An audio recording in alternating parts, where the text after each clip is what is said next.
Hi, I'm making this video to explain this document that I made to log, process, and consolidate my knowledge about chess and theory about chess.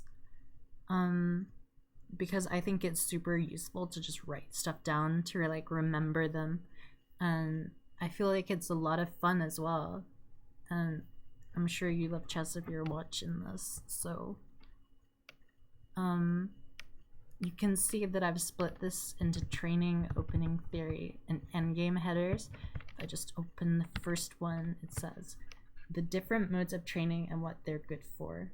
So this is these aren't very fleshed out, but this is essentially me trying to explain the general skeleton of what you should be doing. I used to be using a Word document, but I switched over to Emacs for writing these, so all my theory is actually just on a different document right now, but I just decided to switch over. But yeah, so the training header explains different ways you can train, what it's good for. So if you're missing something, you can look at this document and be like, yeah, I need to do this to practice, because this would be the best practice right now. So it's the faster, you'll improve faster by writing this. Blindfold chess is one people miss out on. It's really good for visualization and intuition. Then we have our opening header. So not only is this a repertoire for openings, but it also explains how to play the middle game of an opening, which is something I feel people's repertoires don't usually have. So I felt it was useful. So I play my own system for white, starting with 1 and f3, and for black I have the mainland Sicilian and the KID. Third header, theory. This is just middle game theory, which is generally applicable to chess games as a whole, and just general ideas for chess.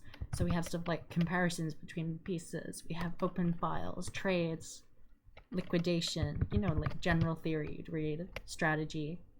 I know a lot of people don't think that strategy is that important for weaker players to learn, but I completely disagree with this.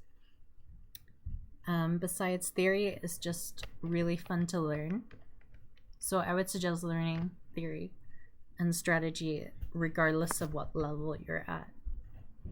And it's just good to think about chess more.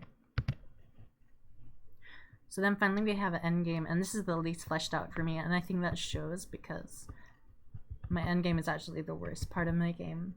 And it's what I'm essentially gonna have here is how do you use each piece in the endgame?